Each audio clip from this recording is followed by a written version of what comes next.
I just found out my cancer is terminal and I only have months left to live, but the only person I trust to adopt my 3-year-old is my coworker, and I'm scared she'll say no. As the title says, last week I got the news that I am dying from lung cancer from my doctor. Turns out smoking since I was 15 and then upping it to 3 packs each day a few years ago was a bad idea.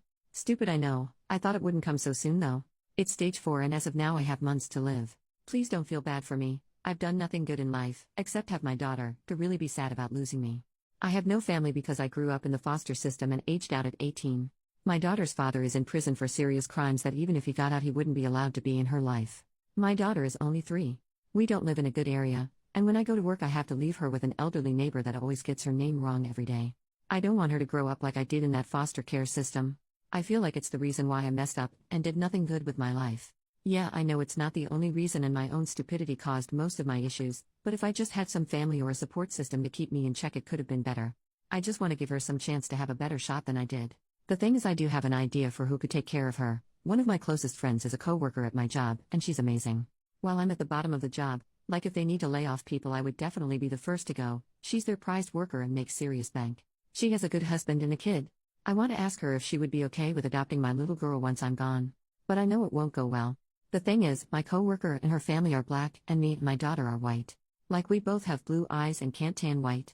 There is no way I can ask my friend to adopt my daughter and force her to deal with those kind of issues an adoption like that will bring to her family.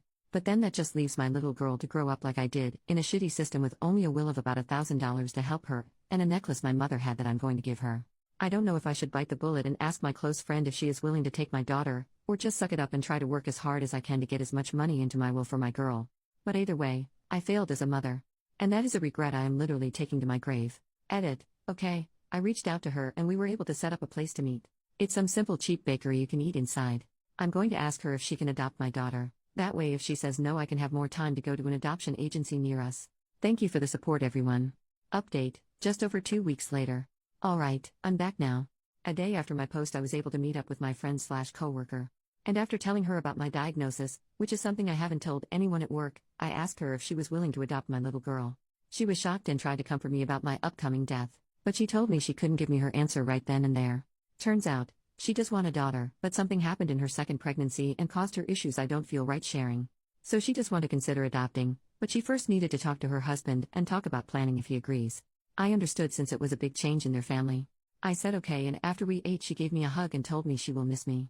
This is embarrassing, but I actually started crying. I also started making the emails, gave me this idea and I thought it was amazing. So I created an email for my daughter and started pre-recording videos for stuff. It's nowhere near ready, but I already have some ideas and recorded some videos for her birthdays and some big life events like first crushes and prom and first job.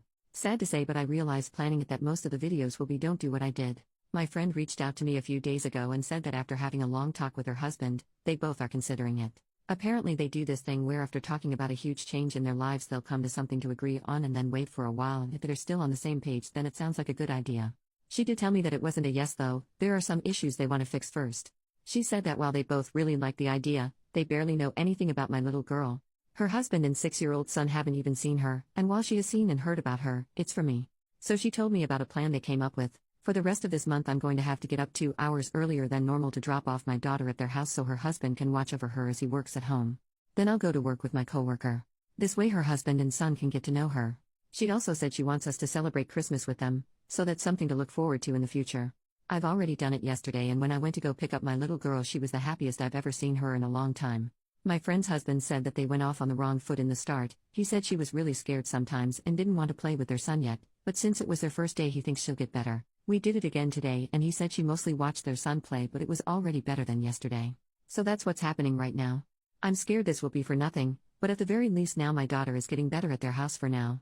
So even if they say no in the end she already has some better memories than when she was with me. Relevant comments. Commenter, sending you so much love sweetheart. I hope you're able to enjoy your little girl and find peace knowing she'll be with a loving family, and even if it ends up not working out, you did and are doing your best to provide her with the best possible future. Just a recommendation with the email, get a backup or backups for the videos. Be it a CD, USB, online backup or others. I have an email I use to receive only, and it goes directly to my mail app on an iPhone, so I don't directly log into the account on Gmail. Well, I got an email some time ago that since there's been no activity on the email for a few years, that the account would be closed in a few months. So I just sent myself a few emails, but it may happen. So please get a backup, because she'll definitely appreciate it. OP, thank you. I'll try to do backups in any videos. I think if my friend says yes after all of this, I'll tell her about email deletion so she could help stop that from happening. That does scare me, is doing all of the emails and having them lost before she can see them. Commenter number 2. I know I'm only an internet stranger, but as a mom, I'm proud of you. You don't have much, but everything you do have is focused on your baby girl, and that's what makes a great mom. One thing I will say to add to the email idea: if you can, grab some loose sheets of paper or a small notebook and write down your favorite recipes, including all the things you add that make it something only you've made. Give that to her, because one day she'll be happy to say, I made my mom's food. Write down little happy things you come across in the time you have left, not in email form but in your own handwriting, because she'll treasure that in years to come if it's a tangible link to you. Write down places you like to go, favorite color, favorite music, things like that. Little pieces of you, so she'll have something to physically hold on to when times get hard. OP, I was thinking of writing a letter for my little girl's 13th birthday. The only thing I have from my mom is this necklace that has been with me. I don't know what it is, but it has a lot of curls and hoops with a pretty almost clear stone in the middle. I was going to write a letter explaining the necklace is from her grandmother, and now since she would be old enough it's going to be hers. I do have recipes I know she loves. That would be an amazing idea. She loves my egg salad sandwiches, so that's one recipe I'll write down. Thank you. Second update, 1 month and 1 week later, I'm back again. I'm sorry for being gone so long, a lot has happened and this will be my last post. So this is going to be long sorry. First, I started feeling real sick days after Christmas. My whole chest was hurting like someone was hitting it with a hammer over and over, and I was coughing up blood. My best friend was terrified that I caught something, because the doctors have said that me getting sick right now could be deadly, so we had to go to the doctor. Thankfully I didn't get anything, it was the symptoms getting worse. Also thankfully at the time I was still at work, so I didn't have to pay much for the bills. Yeah, that was another terrible thing that happened to me recently. After that trip to the hospital, my work called me in private. Remember how I said that if something were to happen I would be the first to go? Guess what? The bosses were telling me how they couldn't keep me there as I'm dying because it wouldn't feel right, and how it's apparent to them my illness was slowing me down and forcing my coworkers to work harder to make up for me wouldn't be fair and all that. I know I was just causing more problems to my coworkers since I got diagnosed, but I didn't think they would complain about me to my bosses. I'm so stupid for that. Of course I was being a pain. I was hoping to still be with them to the end of the month so I could pay my apartment rent. And I had barely enough money for bills, rent, groceries, public transport, and hospital bills. This is where my best friend / former coworker comes in. After testing out caring for my little girl for a few weeks and spending a big holiday with them, she and her husband actually agreed to adopt her. She was telling me about some of her plans, and I told her it would probably be for the best that my daughter moves in with them. She asked me why, and I told her our work fired me and I wouldn't be able to care for both of us with so little money. She told me we both could move in with them. They have plenty of guest rooms I could pick. I swear I tried to say no. Her family was already doing so much for us, I felt like this was too much. She told me I could be a huge help for them living there during my last months. Her husband could use the help looking after her as he works. I can help them decorate and fix up her new room, show them the foods my daughter likes to eat. So I promise I'm not going to be a bother to them, and we are hard at work getting the needed papers together for the adoption after I'm gone. Besides, me living there could help my little girl become more comfortable in her new home. And guess how wealthy her family is? They have a personal family lawyer. When I haven't been feeling sick, we've been working with him to make sure the adoption goes through. Okay, after all of that, I do want to share some other fun news. Christmas with them was probably the best Christmas my daughter and even I have ever had our entire lives. My friend's family had like 5 Christmas trees in their entire house. Thanks to my friend, I was able to make a really special Christmas gift for my daughter, a Build-A-Bear. Well, it was really a bunny, but still.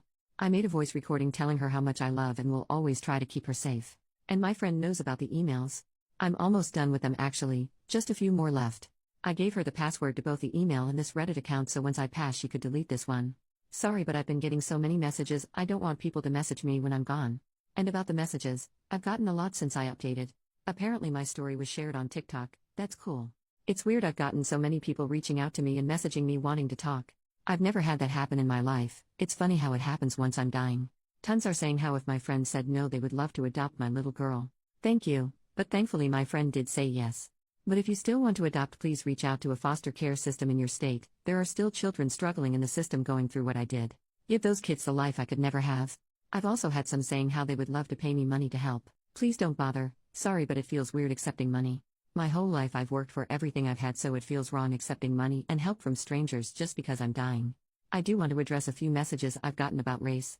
Most were about why I cared about my friend's family and me and my daughter's race being different. It wasn't a lot, but if you called me a racist for caring about that, I want to say that my nerves about that isn't because I think me and my daughter being white makes us better than my friend. Far from it. I've seen a lot of stuff in the system and talked with other kids of different races. And those kids of different races were put into care with people who were also a different race from them.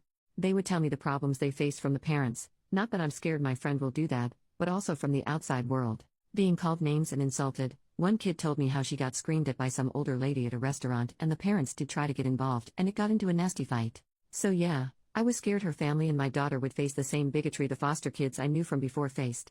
But I can't let my fears about some bigots ruin my daughter's chances. Anyways, this will be the last time I'm going to probably post on here. I don't want to waste my last days. I've thought about taking up painting again actually. I used to paint when I was in high school before I was dropped out, and once in the same school we've read a classic book about a world where books are banned. I don't remember a lot from the story, but I do remember at the ending when a character said you didn't waste life when you make something to leave behind. That always stuck with me. I want to paint something, maybe my friend could hang it up or keep it in their attic, but as long as I've left something behind, my life wasn't for nothing, right? I also need to help my friend's family and my daughter settle into their new lives. Thank you to everyone for your kindness. And goodbye. Relevant comment: what about your daughter's other parent?